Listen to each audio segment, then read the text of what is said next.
Hello friends, कैसे हैं आप लोग। सबको मेरा जय भीम, नमो बुद्धा। बाबा Saheb Ambedkar life and mission में आज का टॉपिक है शोषित व उपेक्षित वर्ग की आशाएं डॉक्टर अम्बेडकर पर ही टिकी हुई थी।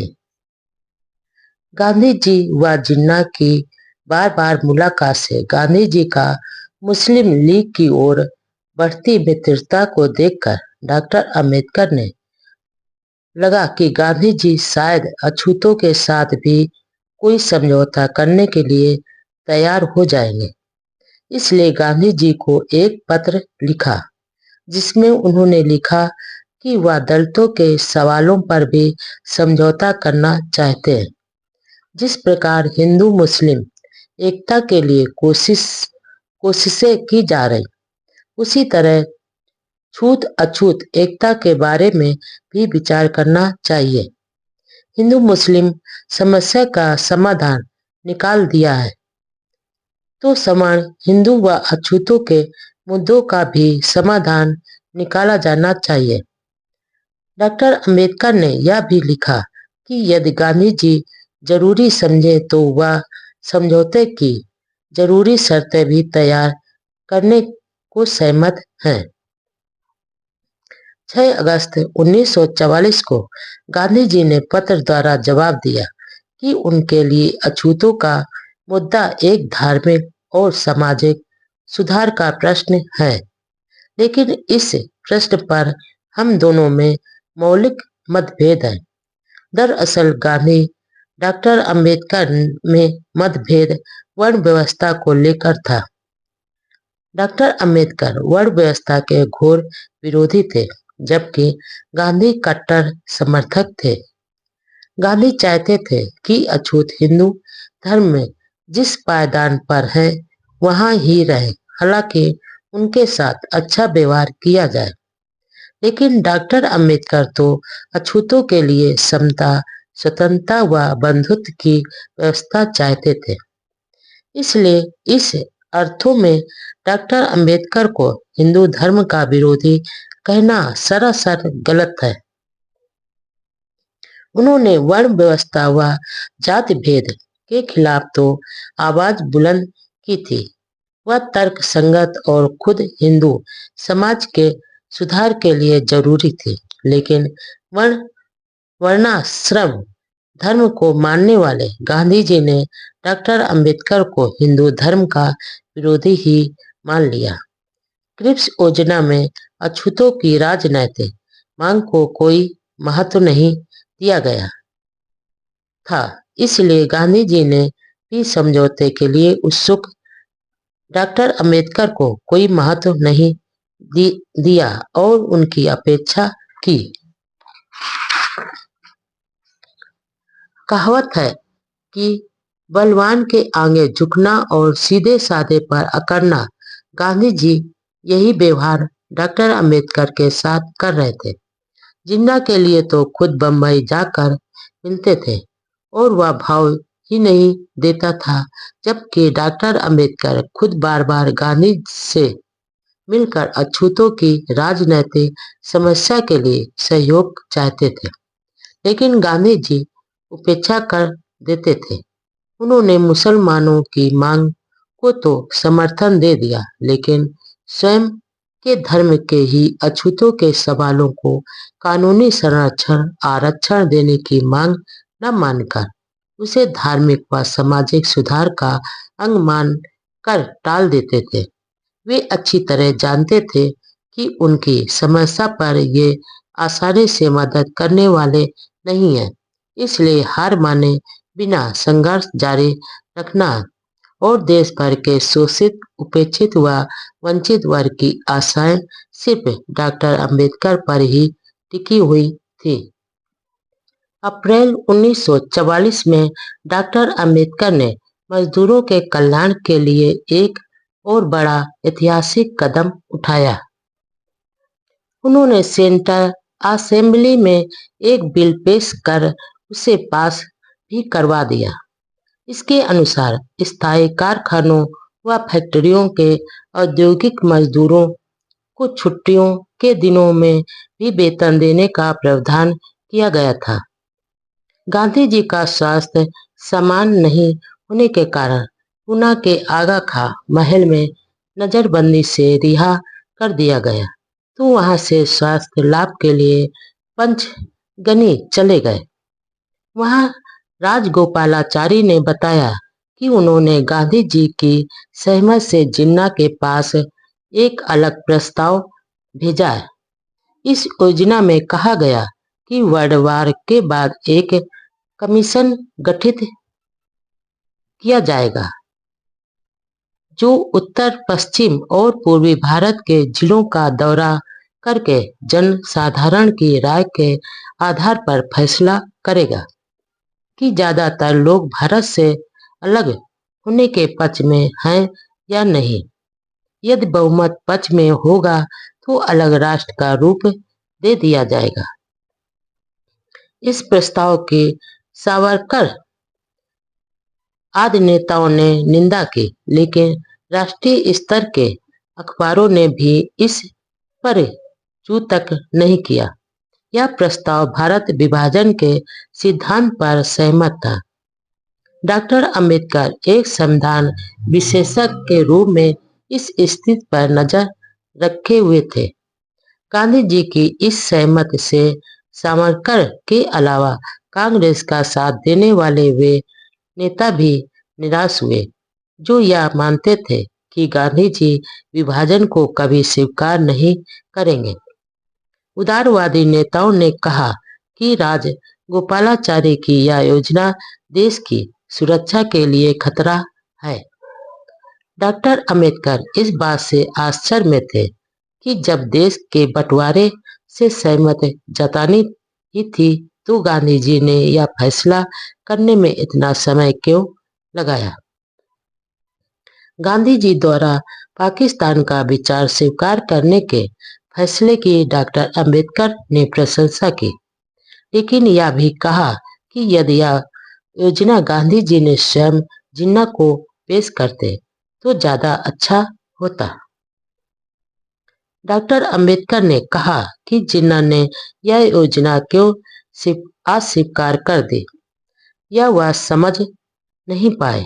उन्होंने कहा कि कांग्रेस जनों की हालत पर तरस आता है, क्योंकि पहले गांधी जी पाकिस्तान योजना का विरोध करते थे। यह सोचकर उन्होंने भी विरोध किया, लेकिन अब उनकी फजीहत हो गई है। इस योजना के संबंध में गांधी जी जिन्ना से मिलने बंबई गए। वहां कई दिनों तक मुलाकातें होती रही, लेकिन हिंदू मुस्लिम एकता लाने में नाकामयाब रहे। बजट में विशेष प्रावधान व सरकारी ठेकों में आरक्षण की मांग। अपने लंबे पत्र में बाबा साहब ने दलित विद्यार्थियों को साइंस, लॉ, टेक्निकल व अन्य तरह की हायर स्टडी के लिए विदेशी यूनिवर्सिटीज में स्कॉलरशिप देकर भेजे तथा हर बजट में इसके लिए विशेष प्रावधान से रखा जाए।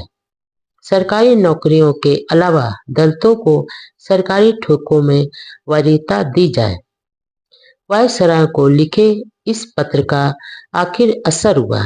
सरकार ने गंभीरता से विचार कर अनुसूचित जातियों के लिए सरकारी नौकरियों में 8.5% सीटें आरक्षित रखने का फैसला किया गया। इसी कड़ी में लंदन में दलित विद्यार्थियों को तकनीकी शिक्षा हासिल करने के लिए सीटें सुरक्षित रखी गई। इसके अलावा सेंट्रल असेंबली और राज्यसभा परिषद में अनुसूचित जातियों को एक और सीट दी गई। दलितों को सरकारी नौकरियों में प्रवेश की कोशिशों पर कई सवर्ण हिंदुओं की आंखों में बहुत खटकता था। एक बार दिल्ली में एक मद्रासी ऑफिसर जो दिल्ली में कार्यरत था, उसने बाबा साहब से कहा कि आपकी राजनीति सरकारी नौकरियों में दलितों के घुसाने का प्रयास ही है। बाबा साहब ने पलटवार करते हुए कहा, यदि ऐसा है तो तुम मद्रासी लोग यहाँ 90% नौकरियों पर क्यों कुंडली मारे कब्जा किए हुए हो? नौकरियों के प्रति तुम्हें इतनी हीन भाव तो इन्हें छोड़ क्यों नहीं देते? मद्रासी अधिकारी यह सुनकर आगे बोल नहीं पाया। 17 सितंबर 1943 को दिल्ली में ऑल इंडिया ट्रेड यूनियन का शिविर आयोजित किया गया, जिसमें बड़ी संख्या में मजदूरों ने भाग लिया।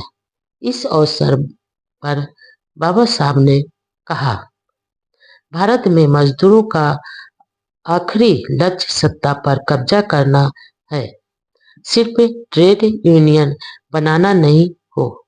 राजनीतिक रूप से उनकी लेबर पार्टी ट्रेड यूनियन की गतिविधियां भी करेगा, लेकिन आपको ट्रेड यूनियन के पुराने चले आ रहे संकीर्ण सोच से मुक्त होना चाहिए और हिंदू महासभा जैसे सांप्रदायिक व पूंजीवाद को पनाह देने वाले कांग्रेस से दूर रहना चाहिए। मेहनतकश वर्ग अंधी देशभक्ति व तथा कथित राष्ट्रवाद के नाम पर अपना सब कुछ न्यौछावर कर देते हैं, लेकिन कोई भी मजदूर अपने नेताओं से यह नहीं पूछता कि जिस राष्ट्रवाद के लिए इतना त्याग व बलिदान दिया जा रहा है, उसके निर्माण के बाद क्या आर्थिक व सामाजिक समानता देगा? 8 सितंबर 1943 को परेल बंबई में आयोजित सभा में डॉक्टर अंबेडकर ने कहा, केवल सुविधाएं मिलने से कोई लाभ नहीं, ये हमारी झोली में आनी जरूरी है। अब आजादी के बाद अछूतों को भी हिंदू मुसलमानों के बराबर अधिकार मिलेंगे। सरकार में मेरा मंत्री पद कमल के पत्ते पर पड़े ओस की बूंद की तरह है, या उससे भी ज्यादा क्षणभंगुर। ईसाई, फारसी व अन्य अल्पसंख्यक लोग कांग्रेस का मुकाबला नहीं कर सकते हैं। इसके लिए अछूत ही सक्षम है। अछूतों को अब अपने पैरों पर खड़े होने की शक्ति प्राप्त करनी चाहिए। ट्रेड यूनियन के नेताओं की आपसी लड़ाई से मजदूरों का आज तक भला नहीं हो पाया, इसलिए मजदूरों का लक्ष्य सरकार संभालना होना चाहिए। 26 जनवरी 1944 को लखनऊ में स्टैंडिंग लेबर कमेटी की मीटिंग हुई, जिसकी अध्यक्षता डॉक्टर अंबेडकर ने की। वहां से वह शेड्यूल कास्ट फेडरेशन के सालाना सम्मेलन में भाग लेने के लिए कानपुर गए। 29 जनवरी को आयोजित इस विशाल सम्मेलन में अध्यक्षता कर रहे एन शिवराज ने कहा कि दलित समाज स्वतंत्रता का विरोधी नहीं है, बल्कि वे चाहते हैं कि जुलाई 1942 को नागपुर सम्मेलन में जो मांगे रखी गई थी, उन पर विचार कर कार्य रूप दिया जाए। इस अवसर पर डॉक्टर अंबेडकर ने कहा कि भारत सरकार में हिंदुओं व मुसलमानों की तरह दलितों को भी उनकी जनसंख्या के अनुपात में हिस्सा मिलना चाहिए, और यदि ऐसा नहीं किया गया तो वे अपने उद्देश्यों को प्राप्त करने के लिए संघर्ष करेंगे। वहां मौजूद विद्यार्थियों को प्रेरणा दे कि वे सरकारी योजनाओं के तहत तकनीकी व हायर एजुकेशन की सुविधाओं का लाभ उठावें। 17 फरवरी 1944 में वायसराय की एग्जीक्यूटिव काउंसिल में यह सुझाव दिया कि मुद्रास्फीति को रोकने के लिए अधिक करेंसी के नोट जारी करने बंद किए जाएं। इसके अलावा यह भी सुझाव दिया कि भारतीय प्रशासन सेवा और सेना में अंग्रेजों की बजाय भारतीयों को भर्ती किया जाए। 17 फरवरी को गांधी व जिन्ना की मुलाकात हुई। उस समय सेंट्रल व स्टेट डिपार्टमेंट्स की सरकारी नौकरियों में दलितों का प्रतिनिधित्व नहीं के बराबर था और यह देखकर बाबा साहब 1942 से ही सरकारी नौकरियों में सीटें सुरक्षित करवाने के लिए संघर्ष कर रहे थे।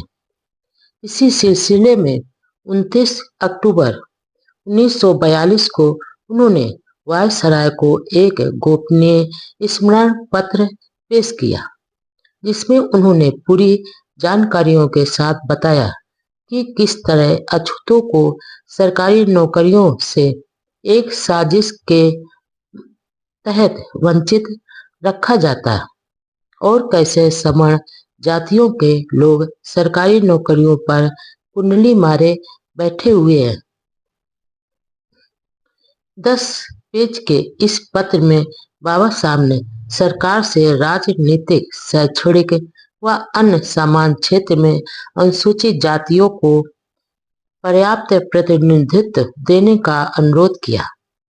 राजनीतिक क्षेत्र में सेंट्रल असेंबली, केंद्रीय राज प्रबंध, public service commission, federal public service commission तथा शैक्षणिक क्षेत्र में यूनिवर्सिटी व टेक्निकल एजुकेशन में और इसके अलावा सरकारी ठेकों में आरक्षण द्वारा दलितों का प्रतिनिधित्व देने की मांग की।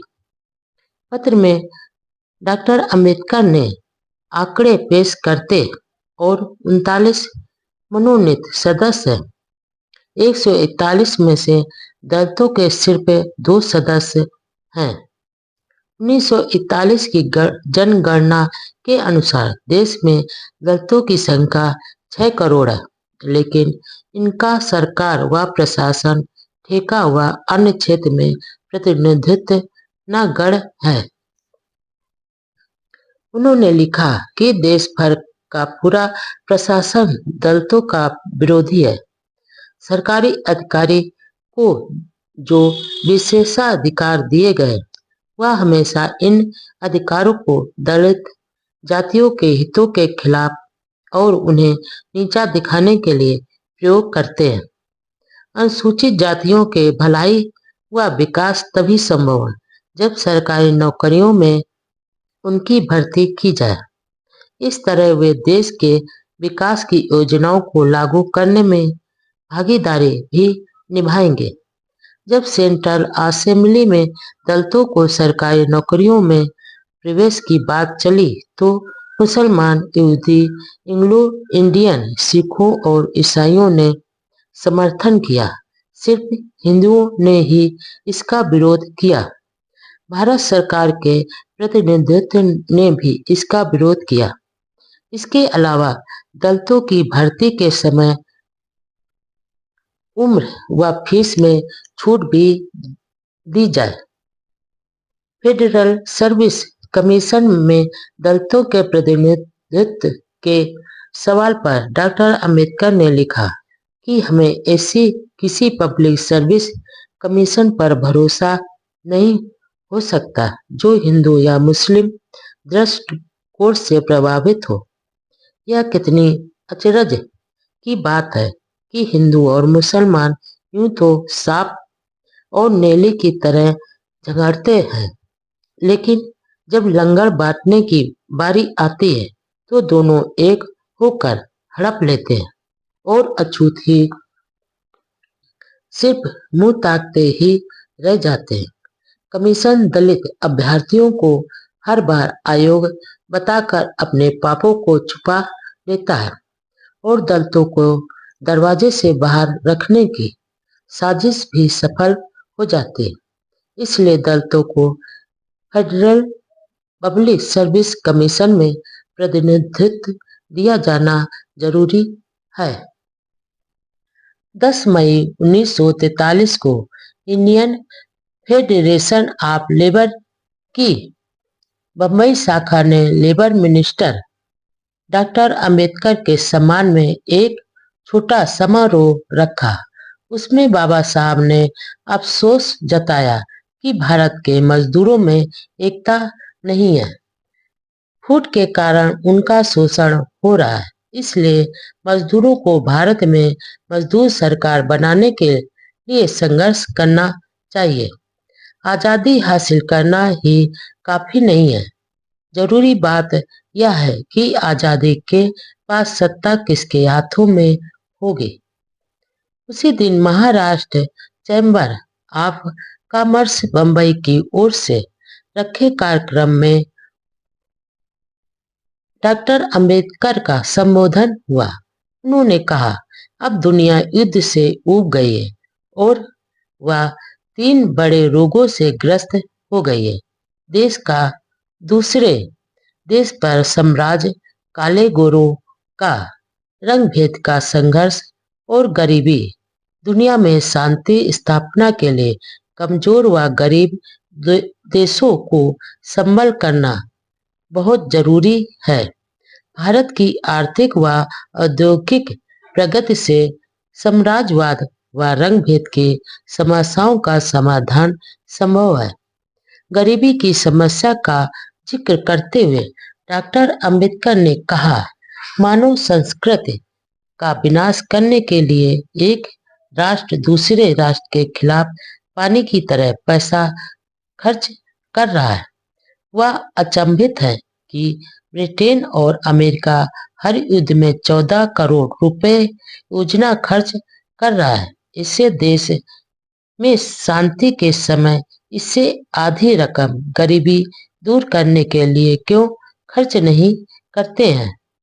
विश्व का दुख दूर करने के लिए कुछ सुधार तो करना ही पड़ेगा। अपनी विशेष सुविधाओं व अधिकारों को त्यागना पड़ेगा।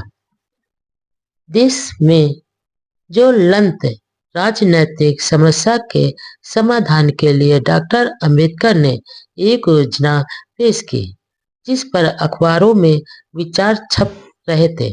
इस योजना में उन्होंने कहा कि ब्रिटेन की संसद एक कानून मंजूर करके प्रांतों की सरहद तय करने वाली कमेटी नियुक्त करे और लोकमत कराया जाए।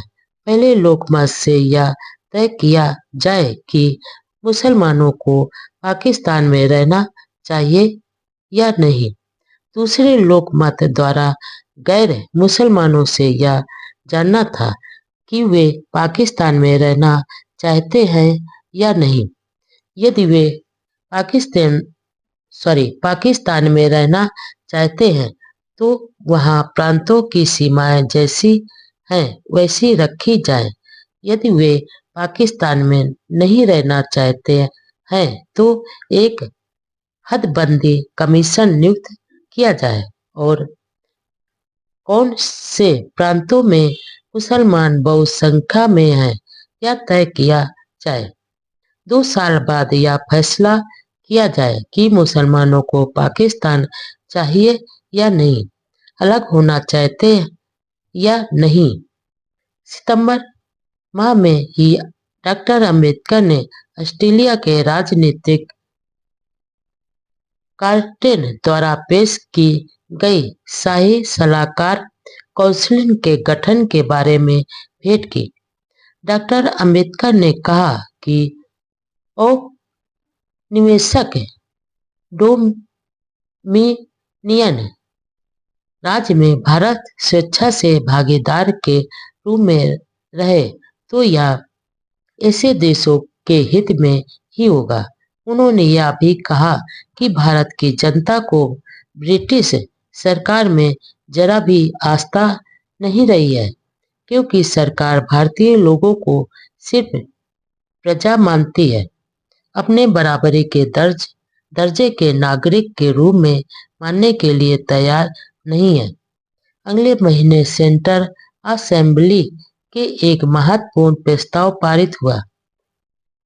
यह प्रस्ताव दलित वर्ग के अभ्यर्थियों की सेना में अधिकारी पद पर भर्ती से रोक हटाने से संबंधित था। यह प्रस्ताव संयुक्त प्रांत यानी उत्तर प्रदेश विधानसभा में दलित वर्ग के एक सदस्य प्यारेलाल कुरील द्वारा पेश किया गया था। देश में राजनीतिक गतिरोध सरकार ने नहीं बल्कि हिंदू मुस्लिम विरोध ने पैदा किया था। मुसलमानों द्वारा अलग राष्ट्र की मांग कर ली थी। आखिर उपवास के बाद स्वास्थ्य कारणों से गांधी जी को आगा खा महल पूना से रिहा कर दिया गया। पूना से वह पंचगनी चले गए। लेबर मिनिस्टर के रूप में बाबा साहब दिन रात मजदूरों के कल्याण की योजनाएं बनाने तथा कानून के जरिए सुविधाएं दिलाने की भरसक कोशिश कर रहे थे, क्योंकि वह मजदूरों की पीड़ाओं से अच्छी तरह से वाकिफ थे। स्टैंडिंग लेबर कमेटी के सदस्य बाबा साहब पहले से ही थे। 7 मई 1943 को डॉक्टर अंबेडकर की अध्यक्षता में स्टैंडिंग लेबर कमेटी की मीटिंग हुई। इसमें मजदूर, सरकार व मालिक सबके प्रतिनिधि थे। इस मीटिंग में एक महत्वपूर्ण विषय पर चर्चा हुई। वह यह कि युद्ध सामग्री बनाने का काम करने वाले कारखाने में व उद्योग केंद्रों में मजदूर प्रबंध कमेटियां बनाई जाए, जैसे कि ब्रिटेन व अमेरिका में ऐसी व्यवस्था थी। दूसरा मुद्दा एम्प्लॉयमेंट ऑफिस स्थापित करना था। इसका मकसद अलग अलग सरकारी योजनाओं के तहत शिक्षा प्राप्त करने वाले तकनीकी या गैर कानूनी कामगारों को काम दिलाना, ताकि ट्रेनिंग लेने के बाद उन्हें बेरोजगार के रूप में भटकना नहीं पड़े। कमेटी की अगली बैठक 6-7 सितंबर 1943 को दिल्ली में डॉक्टर अंबेडकर की अध्यक्षता में हुई। इस बैठक में मजदूरों की सामाजिक सुरक्षा के लिए योजनाबद्ध नीति अपनाने की सिफारिश की गई। महान समाज सुधारक महादेव गोविंद रानाडे की जन्म शताब्दी समारोह के तहत 19 जनवरी 1943 को पुणे के गोखले इंस्टीट्यूट ऑफ इकोनॉमिक्स में एक बड़ी सभा हुई, जहां बाबा साहब ने जो भाषण दिया वह अब तक के दिए भाषणों में विशेष महत्व का था। उन्होंने शुरू में महापुरुषों की महानता के मूल्यांकन के आधार का वर्णन किया।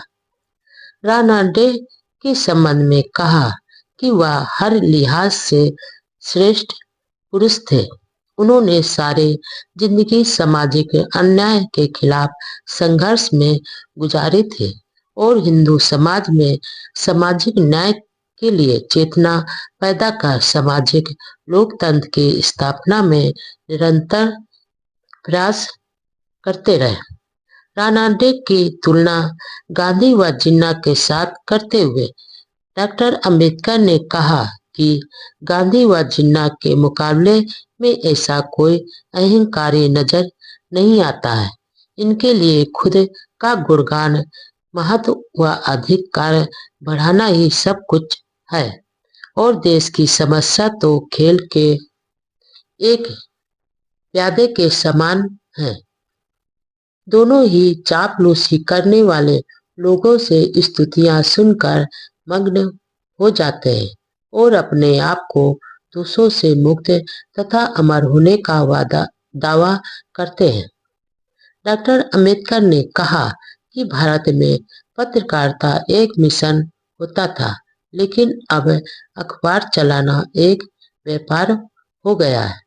कांग्रेस समर्थक अखबारों में तो इनके नेताओं के झूठे गुणगान के सिवा कुछ नहीं होता।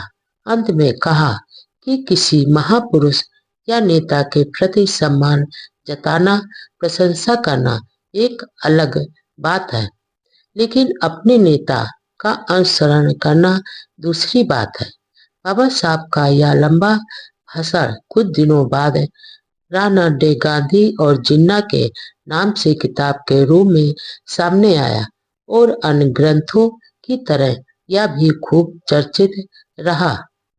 इस पुस्तक में डॉक्टर अंबेडकर ने आगे लिखा, मैं अत्याचार, अन्याय और झूठे दिखावे, ढोंग और छल कपट से घृणा करता हूँ और मेरी घृणा की चपेट में वे सारे लोग आ जाते हैं जो इन बुराइयों से ग्रस्त हैं। मैं अपने आलोचकों को यह बता देना चाहता हूँ कि मैं अपनी घृणा को एक वास्तविक शक्ति मानता हूँ। इसलिए यह घृणा उस असीमित प्रेम का सबूत है जो मैं अपने उन उद्देश्यों के लिए अपने मन में रखता हूँ जिन पर मैं विश्वास रखता हूँ, और मैं इसके लिए शर्मिंदा नहीं हूँ। मैं यह बात फिर से दोहराना चाहता हूँ कि यदि मैं गांधी और जिन्ना से घृणा करता हूँ तो इसका मतलब यह नहीं कि मैं उनसे घृणा करता हूँ। मैं उनसे घृणा नहीं करता, बल्कि केवल उनको नापसंद करता हूँ। मेरी इस नापसंदी का कारण यह है कि मैं अपनी मातृभूमि भारत से उनसे अधिक प्यार करता हूँ। एक सच्चे देशभक्त का यही विश्वास है कि मुझे आशा है कि एक ना एक दिन मेरे देशवासी इस सच्चाई को जान जाएंगे कि देश किसी भी एक व्यक्ति से बड़ा होता है, और फिर यह सीख सकेंगे कि गांधी और जिन्ना की पूजा और मातृभूमि की सेवा दोनों अलग अलग बातें हैं। इसलिए हो सकता है कि ये एक दूसरे से विपरीत भी हों। बाद में बुद्ध की शरण जाने वाले डॉक्टर अंबेडकर ने घृणा को शक्ति बताते हुए कहा कि दरअसल यह घृणा उनके अंतर्मन से नहीं थी, बल्कि यह तो वैचारिक नापसंदी थी। समता, स्वतंत्रता व बंधुत्व यानी लोकतंत्र विरोधी धर्म। देश दुनिया में दलितों का दर्द सुनाने के लिए डॉक्टर अंबेडकर को राष्ट्रीय व अंतर्राष्ट्रीय स्तर पर जब भी मौका मिलता वह चूकते नहीं थे। दिसंबर 1942 को एक बार फिर ऐसा सुअवसर मिला। कनाडा की पैसिफिक रिलेशन कमेटी ने डॉक्टर अंबेडकर से अनुरोध किया कि वह क्यूबेक में होने वाली सभा में भारत के अछूत विषय पर एक पेपर पढ़े। बाबा साहब ने बहुत लगन से लेख को लिखा, लेकिन किसी कारणवश उस कॉन्फ्रेंस में भाग नहीं ले पाए। इसलिए अपने सहयोगी यन शिवराज को क्यूबेक भेजा, जिन्होंने वहां पर पेपर पढ़ा। बाद में यह विस्तृत पेपर गांधी और अछूत समाज का कल्याण, Mister Gandhi and the emancipation of the untouchables नाम से पुस्तक के रूप में प्रकाशित करवाया, जो काफी प्रसिद्ध हुई। इस ग्रंथ के बारे में डॉक्टर अंबेडकर ने कहा, साम्राज्यवाद, जातवाद, स्वयं टिकट वाद से दो देशों व नागरिकों के बीच क्रूरता व निर्दयता पैदा होती है। इसलिए युद्ध के साथ ही इन विकराल समस्याओं का नाश करना ही है। युद्ध की राख से एक नया व सुंदर संसार बनाना है। लेकिन मुझे आशंका है कि अछूतों की समस्याएं भुला दी जाएंगी, जैसे पहले होता आया है। नाजियों द्वारा यहूदियों पर किए जा रहे अत्याचारों की तरह ही हिंदुओं द्वारा अछूतों पर अत्याचार किए जा रहे हैं। वहाँ सैनिकवाद है, यहाँ सनातनवाद है। यहाँ के अत्याचार वहाँ से किसी भी तरह आगे व कम नहीं है। इसलिए दुनिया के लोग जिस तरह अन्य देशों के दलितों शोषितों पर ध्यान देते हैं, वैसे ही भारत के अछूतों की गुलामी की बेड़ियां तोड़ कर उन्हें आजाद करने के लिए कोशिश करें। दुनिया में दासों, निग्रो और यहूदियों की समस्या से भी बड़ी अछूतों की समस्याएं हैं।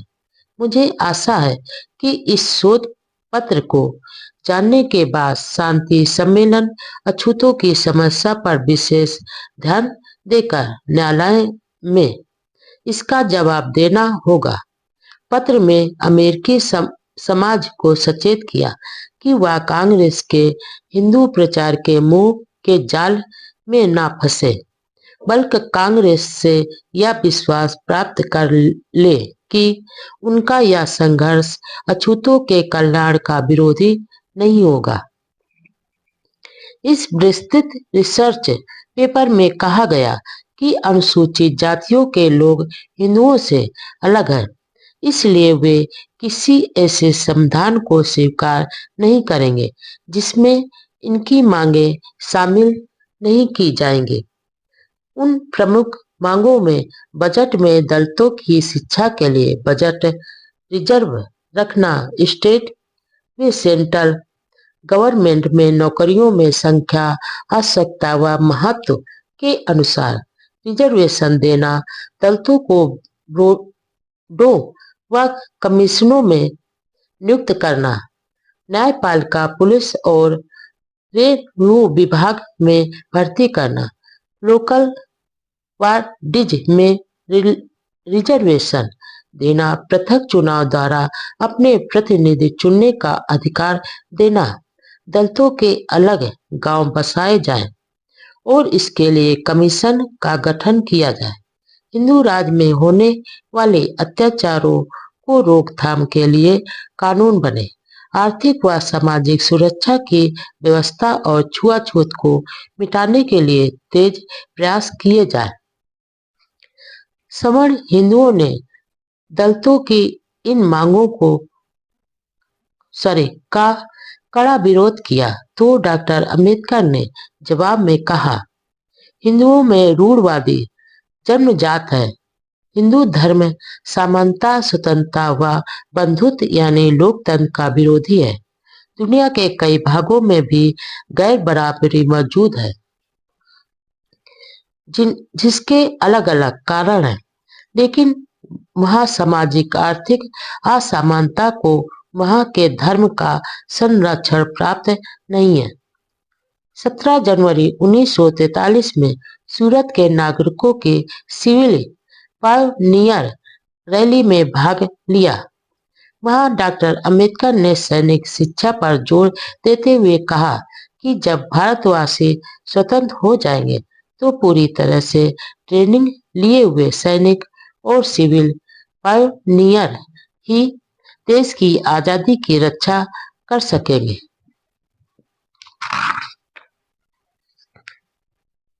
डॉक्टर अंबेडकर सूरत से वापस बंबई आए। वहां रामचंद्र भट्ट हाई स्कूल में मराठा और अन्य जाति धर्म के लोगों द्वारा डॉक्टर अंबेडकर का सम्मान किया गया। इस स्वागत समारोह में उन्होंने कहा, बंबई और मद्रास प्रांत में लगभग 20 साल तक गैर ब्राह्मण पार्टियों की सरकारें रही, लेकिन वे नाकामयाब रही क्योंकि उन्होंने अपने चहेतों को सरकारी नौकरियों में घुसाने के सिवा कुछ नहीं किया।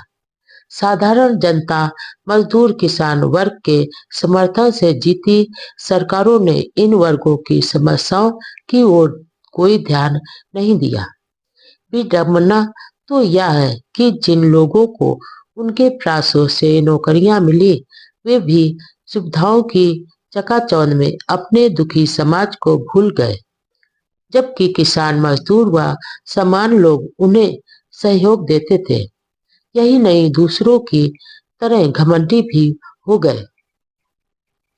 पश्चिमी देशों में लोकतंत्र इसलिए असफल रहा क्योंकि वह परंपरावादी, रूढ़वादी लोगों के हाथों में था। यदि भारत में अल्पसंख्यक ब्राह्मणों के हाथों में सत्ता आई तो देखना, इस देश की दशा भी वैसी ही होगी। उन्होंने आगे बताया कि किसी राजनीतिक पार्टी की सफलता के लिए 3 बातें बहुत जरूरी हैं। पहली बात यह है कि उस पार्टी के नेता दूसरी पार्टियों के नेताओं के बराबर महानता के स्तर के हों, ताकि विरोधी नेता के आगे कमजोर न पड़ जाए। दूसरी बात यह है कि वह अनुशासित संगठन को, तथा तीसरी बात यह है कि उस पार्टी के सरल व स्पष्ट कार्यक्रम हों।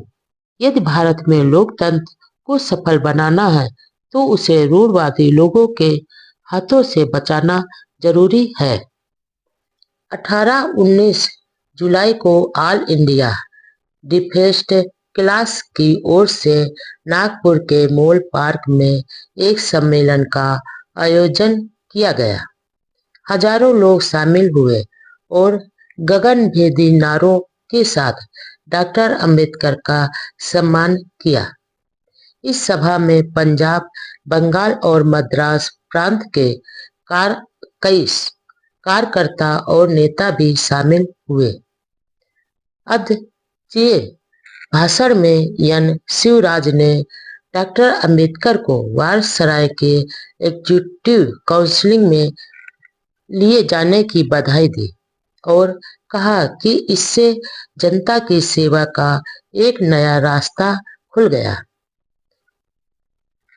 कॉन्फ्रेंस से लेकर क्रिप्स योजना तक के सारी घटनाओं की चर्चा की। उन्होंने कहा कि क्रिप्स स्कीम गरीब उपेक्षित वर्ग के साथ धोखा है।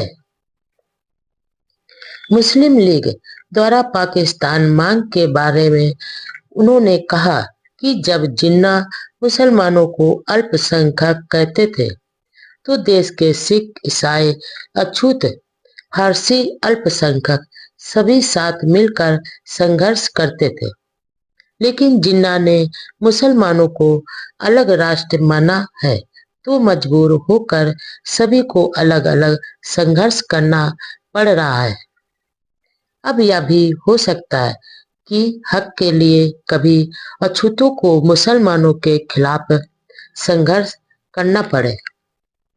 डॉक्टर अंबेडकर ने इस बात पर संतोष जताया कि अछूतों में जागृति आई है, अब हर क्षेत्र में प्रगति कर रहे हैं। शिक्षा में भी कुछ आगे बढ़े हैं। अछूत महिलाओं में भी जागृति और हिम्मत पैदा हुई है। तेजी से आ रही जागृति व प्रगति के लिए हम सभी को गौरव महसूस करना चाहिए।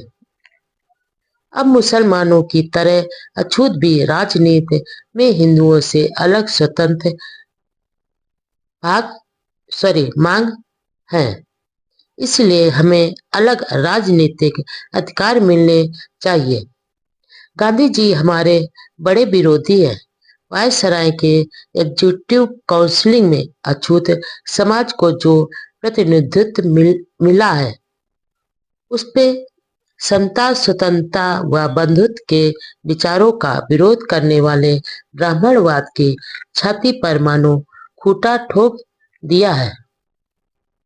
डॉक्टर अंबेडकर ने सेकेंड वर्ल्ड वॉर में ब्रिटेन के समर्थन की घोषणा की और कहा कि यह विश्व युद्ध तानाशाही और लोकतंत्र के बीच लड़ा जा रहा है। यह तानाशाही किसी भी नैतिक आधार पर नहीं है, बल्कि वंश, रंग, भेद के अभिमान पर ही नाजीवाद मनुष्य के भविष्य के लिए एक खतरा है।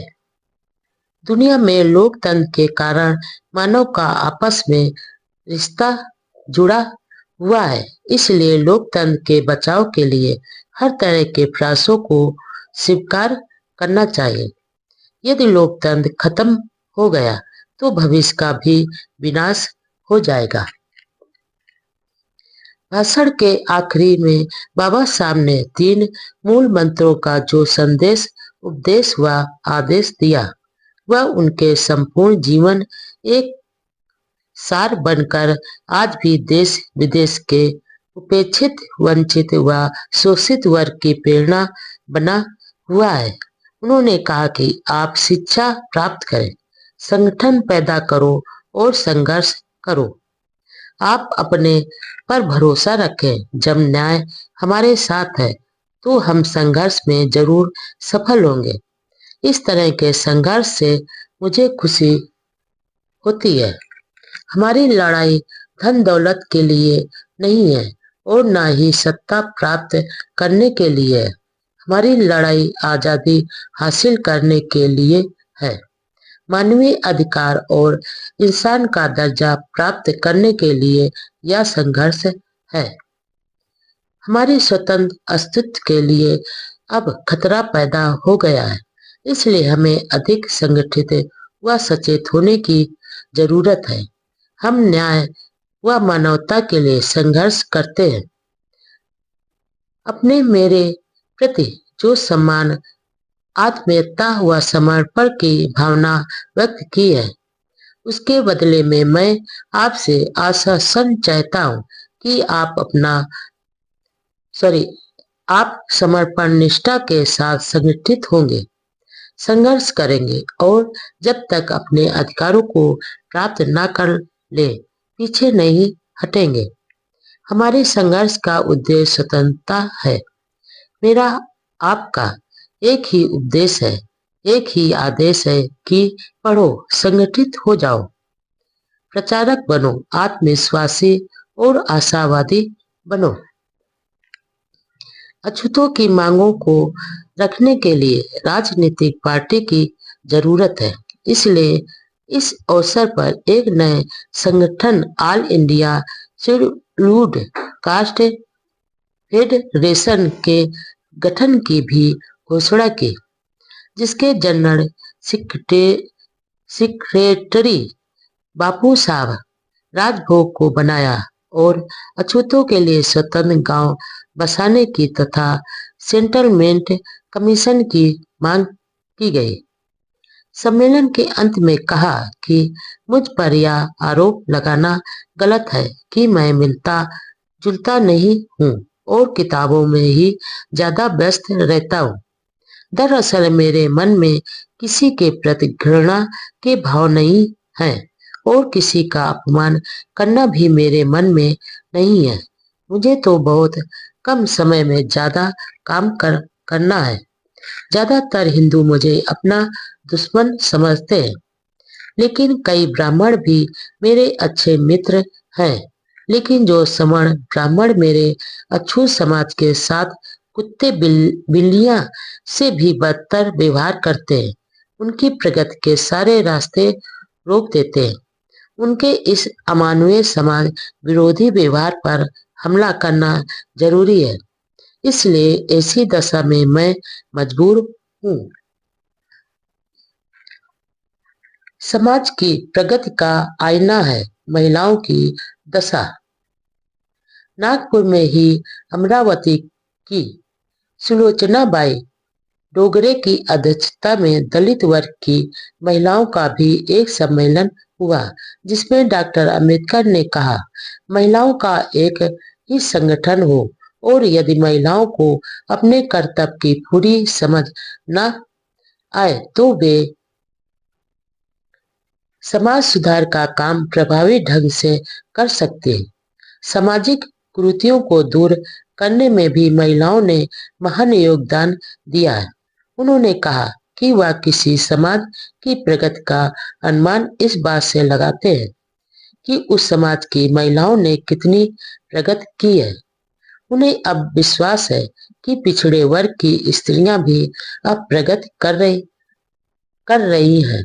आप साफ सुथरा रहना सीखो, बुराइयों से दूर रहो, बच्चों को पढ़ाने लिखाने तथा उनमें अच्छे नागरिक बनने की भावना पैदा करो।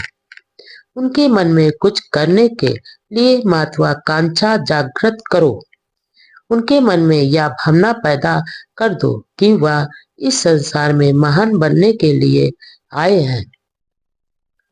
उनके मन में छोटे बनने के सभी विचार दूर करो। बच्चों के विवाह करने में जल्दबाजी मत करो। शादी एक जिम्मेदारी है, इसलिए बच्चे जब तक विवाह के बाद की पारिवारिक जिम्मेदारियों निभाने में आर्थिक रूप से सक्षम नहीं हो जाए, तब तक शादी मत करो।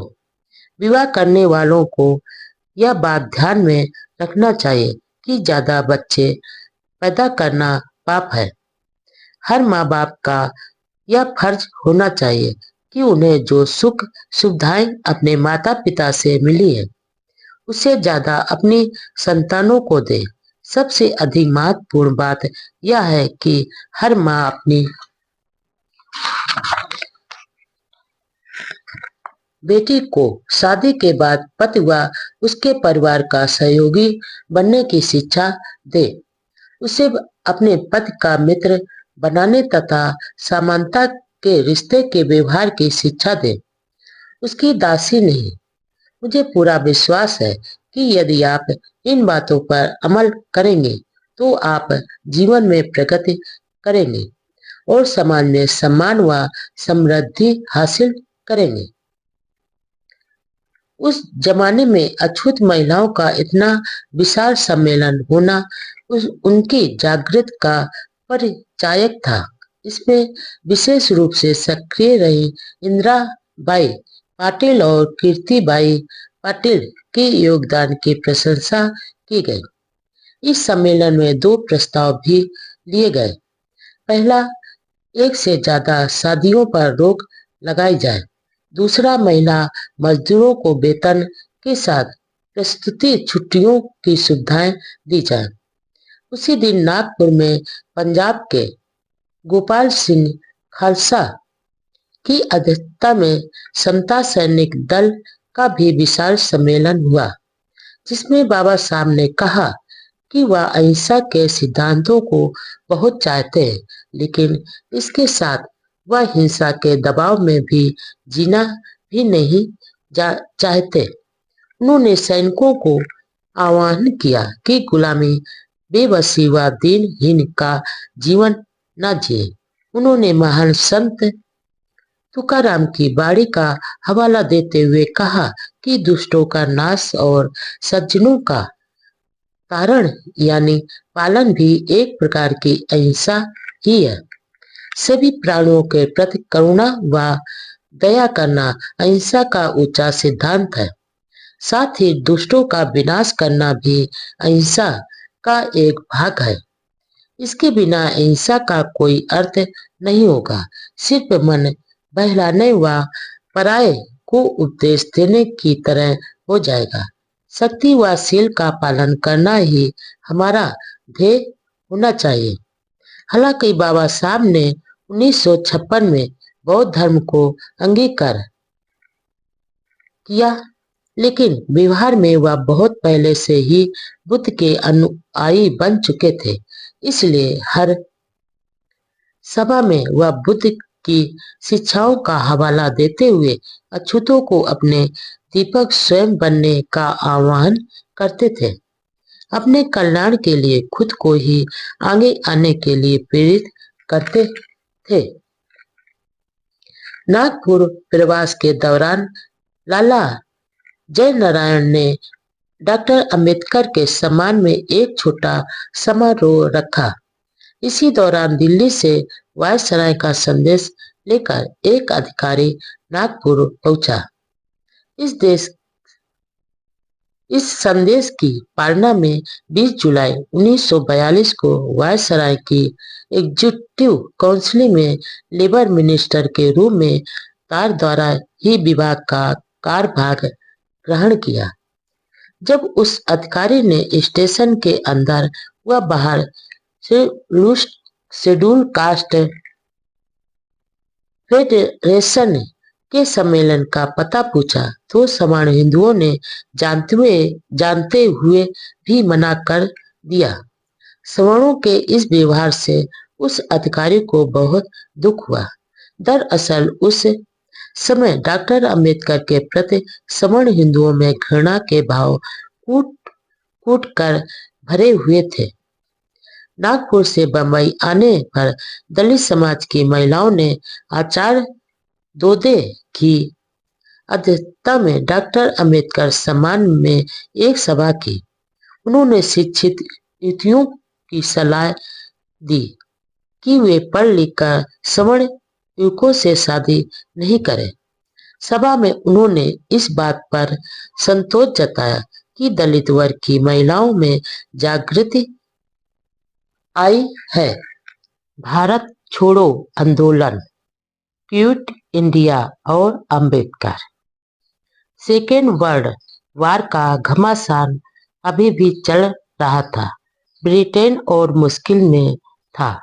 इधर भारत में इंडियन नेशनल कांग्रेस ने 14 जुलाई 1942 को भारत छोड़ो आंदोलन के लिए प्रस्ताव पास किया, जिसमें भारत से ब्रिटिश सरकार के तुरंत हटने पर जोर था। दिल्ली प्रस्थान करने से पहले 27 जुलाई 1942 को टाइम्स ऑफ इंडिया के साथ एक इंटरव्यू में डॉक्टर अंबेडकर ने कहा, गांधी जी का करो या मरो का आदेश गैर जिम्मेदाराना और मूर्खतापूर्ण है। यह कांग्रेस की गिरती हुई साख को संभालने की कोशिश मात्र है। इधर विश्व युद्ध चल रहा है। बर्बर लोग भारत पर कब्जा करने के नियत से भारत की सीमा के नजदीक तक आ चुके हैं। ऐसी विकट स्थिति में देश में कानून व्यवस्था को कमजोर करना पागलपन है, और यदि विश्व युद्ध में लोकतंत्र की जीत हुई तो भारत की आजादी में कोई रुकावट नहीं डाल सकेगा। इसलिए भारत द्वारा युद्ध में भाग लेने का विरोध करना भारत के साथ देशद्रोह की तरह है। बाबा साहब ने सभी देशभक्त वासियों को अनुरोध किया कि वे अपनी पूरी शक्ति व साधनों के साथ कांग्रेस के असहयोग आंदोलन का विरोध करें। आंदोलन के लिए गांधी जी ने आदेश दिया कि अहिंसा के साथ कांग्रेसी तेजी व उग्र रूप से आंदोलन करें, जिसमें यातायात ठप करना, हड़तालें करना, तार काटना, रेल पटरियां उखाड़ना, छोटे पुल उड़ाना जैसी कार्रवाई पर कोई आपत्ति नहीं जताई। जवाहरलाल नेहरू ने भी आंदोलन के बारे में कहा कि जुल्म के खिलाफ अपने जीवन को खतरे में डालकर आंदोलन तेज करना, जिसमें सरकारी भवनों, न्यायालयों, पुलिस थानों पर कब्जा करना आदि शामिल है। 1920 में गांधी जी द्वारा असहयोग आंदोलन वापस ले लेने के व्यवहार को देखते हुए कांग्रेस के प्रमुख नेताओं ने गांधी जी से पहले ही यह वचन ले लिया कि हिंसा के भड़क जाने की दशा में भी वह आंदोलन को वापस नहीं लेंगे। गांधी जी के इस आंदोलन का विरोध सिर्फ अंबेडकर ने ही नहीं किया, बल्कि मुस्लिम लीग भी खिलाफ में थी। हिंदू महासभा के अध्यक्ष सावरकर ने कहा कि संघर्ष शुरू करने से पहले कांग्रेस यदि भारत की एकता व अखंडता को बनाए रखने का आश्वासन दे तो वह कांग्रेस के आंदोलन का समर्थन जरूर करेंगे। आखिर 8 अगस्त 1942 को कांग्रेस ने बहुचर्चित भारत छोड़ो आंदोलन शुरू कर ही दिया।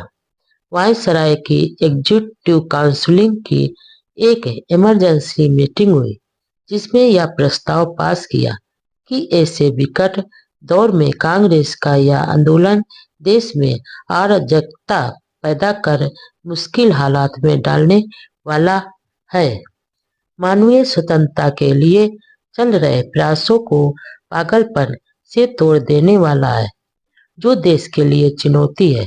कांग्रेस के सभी बड़े नेताओं को गिरफ्तार कर लिया गया। इससे जनता में गुस्सा फैल गया और देश के कई प्रांतों में ब्रिटिश सरकार के खिलाफ हिंसक कार्रवाइयां शुरू हो गई। जगह जगह तोड़फोड़ की कार्रवाई होने लगी। सरकार ने उग्र व हिंसक आंदोलन को रोकने के लिए कठोर कदम उठाए, जिससे देश भर में हाहाकार मच गया। देश में कुछ सप्ताह अव्यवस्था के हालात बने रहे। आखिर सरकार ने पूरी ताकत का प्रयोग कर आंदोलन को दबा दिया। इस आंदोलन से मुस्लिम दूर ही रहे। हिंदू महासभा के समर्थक भी तटस्थ रहे और आंदोलन में भाग नहीं लिया। डॉक्टर अंबेडकर अनुयायी अछूत समाज के लोगों ने भी आंदोलन में भाग नहीं लिया। इस प्रकार गांधी जी के नेतृत्व में शुरू किया आंदोलन एक बार फिर नाकाम रहा।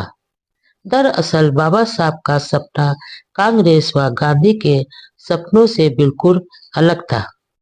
23 अगस्त को दिल्ली में दलित वर्ग हितकारिणी मंडल ने समारोह आयोजित कर डॉक्टर अंबेडकर का सम्मान किया। भाषण में बाबा साहब ने निडरता से कहा, मुझे सत्ता का कोई मोह नहीं है।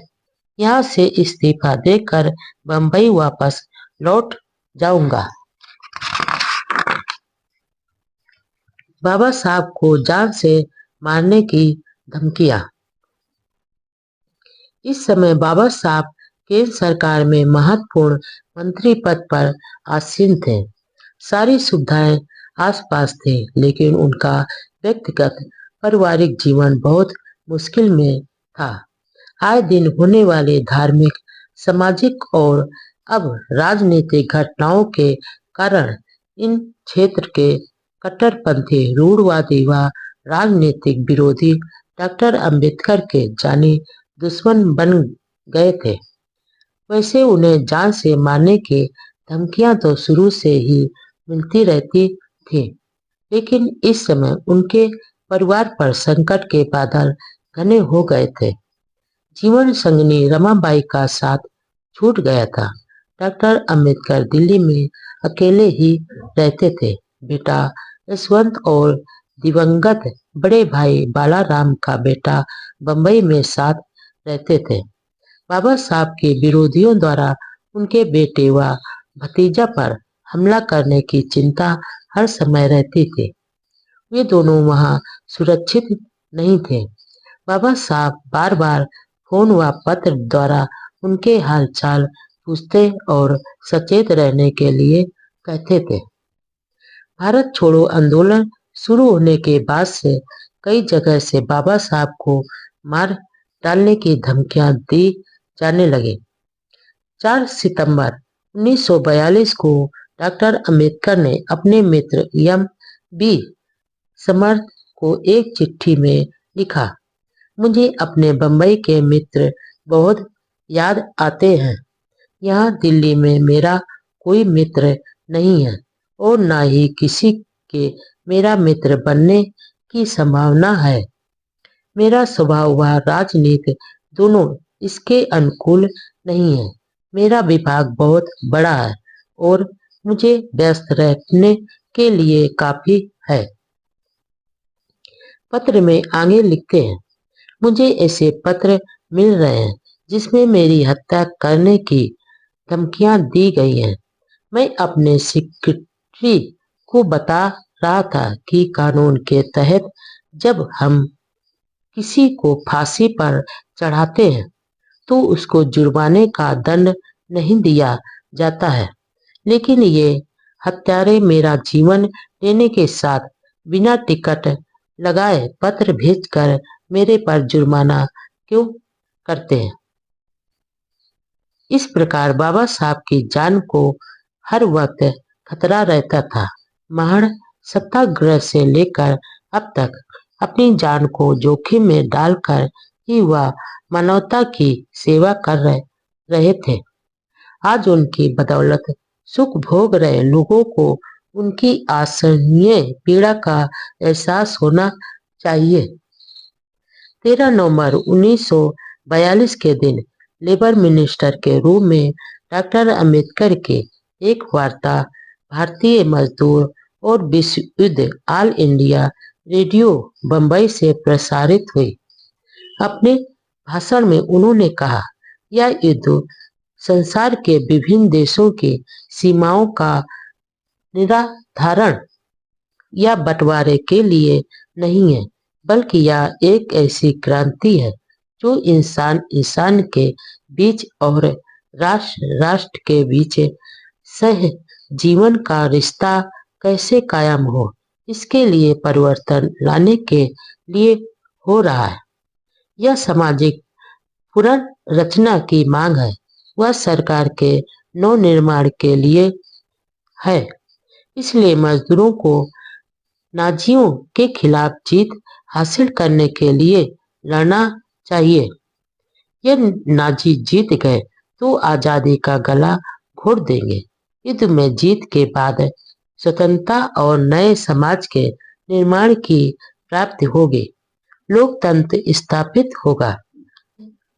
14 अप्रैल 1942 का दिन नजदीक आ रहा था।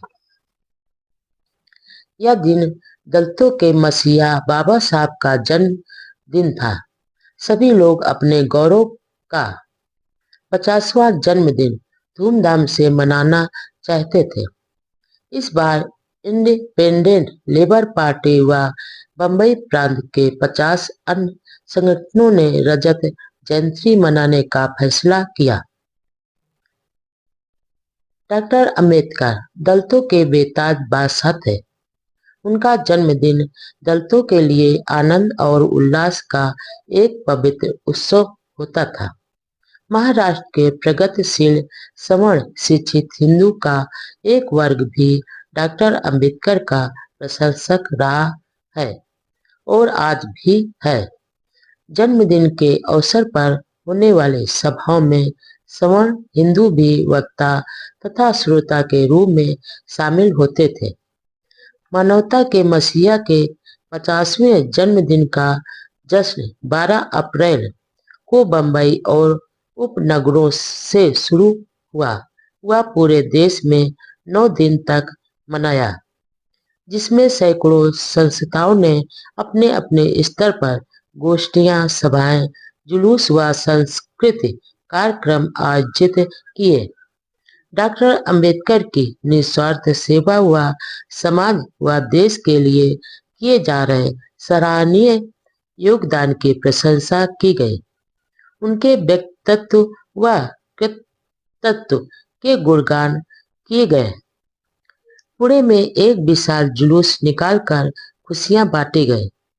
वहां शनिवार वाड़ा में एक बड़ी सभा में एमसी राजा राजभोज के भाषण हुए। अध्यक्षता प्रोफेसर भाटे ने की। सभा में सभी ने बाबा साहब के योगदान का आभार जताया तथा उनके सुखमय व दीर्घायु जीवन की कामना की। पुणे नगर पालिका के हाल के आयोजित सभा में पालिकाध्यक्ष गणपतराव बलवाड़े ने अध्यक्षता की। सभा में डॉक्टर मोहल्ले पोप लाल शाह चौहान, राजा राम भोले आदि कई वक्ताओं ने बाबा साहब के नेतृत्व, प्रतिभा, त्याग व साहस की सराहना की। सभी ने अपने दिलों के उद्गार व्यक्त किए।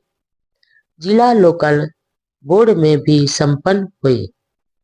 जिला मंडल के अध्यक्ष आवटी ने डॉक्टर अंबेडकर की तस्वीर का विमोचन कर अपने भाषण में कहा, डॉक्टर अंबेडकर की तस्वीर लगाने में जिला मंडल को गर्व हो रहा है। डॉक्टर अंबेडकर केवल दलितों के ही नहीं, भारत के श्रेष्ठ नेताओं में से एक है। उन्होंने अपने त्याग से देश की जनता के दिलों में एक सम्मानजनक स्थान बनाया है।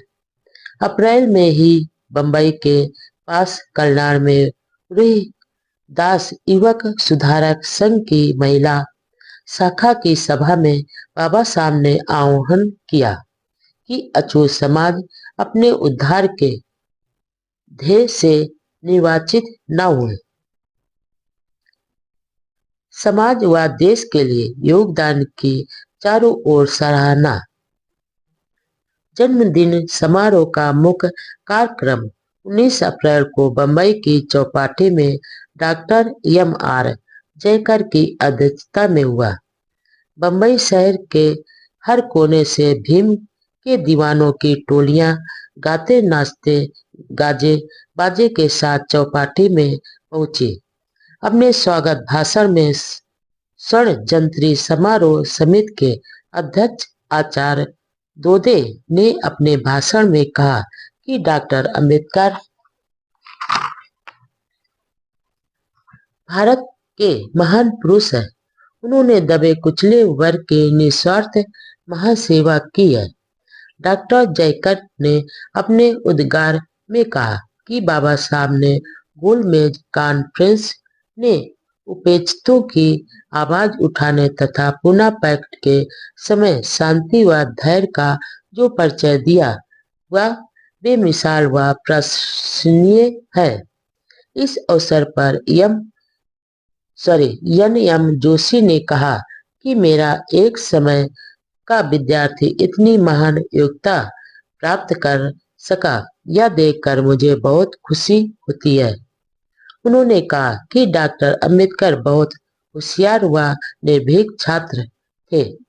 उन्होंने कहा कि डॉक्टर अंबेडकर जब चौथी कक्षा में पढ़ते थे तब मैं उनका गुरु था। यह मेरे लिए गर्व की बात है।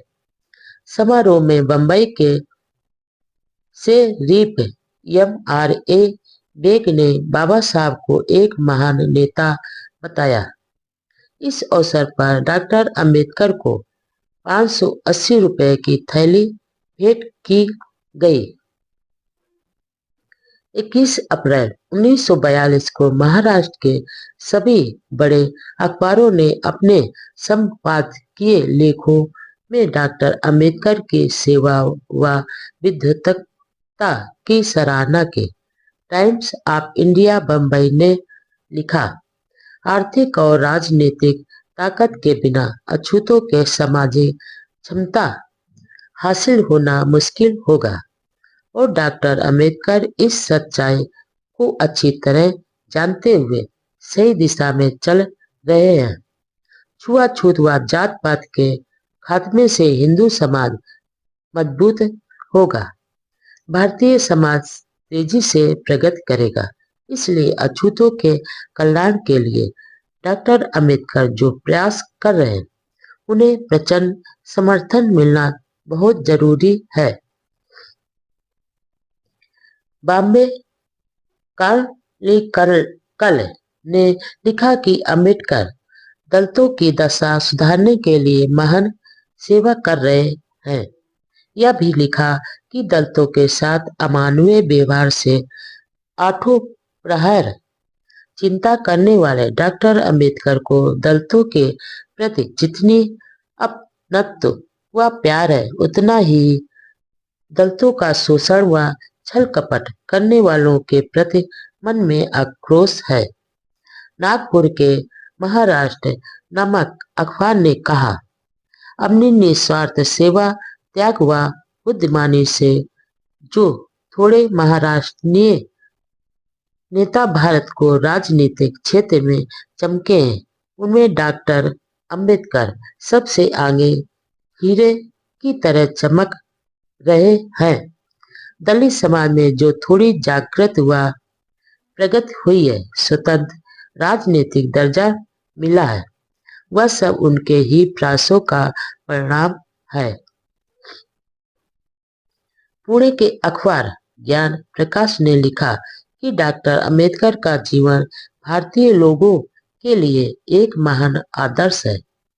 उन्होंने अपने स्वार्थ व सफलता के लिए कभी भी समाज व राष्ट्र को कभी धोखा नहीं दिया और सरकार के सामने जनता के बीच हर मुद्दे पर निर्भीकता से विचार रखे।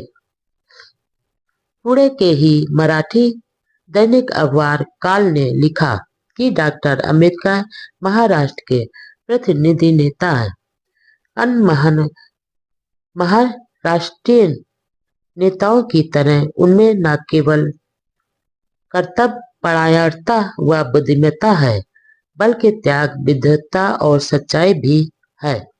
बम्बई के प्रभात मराठी दैनिक ने कहा, डॉक्टर अंबेडकर आधुनिक भारत के क्रांतिकारी युग पुरुष हैं।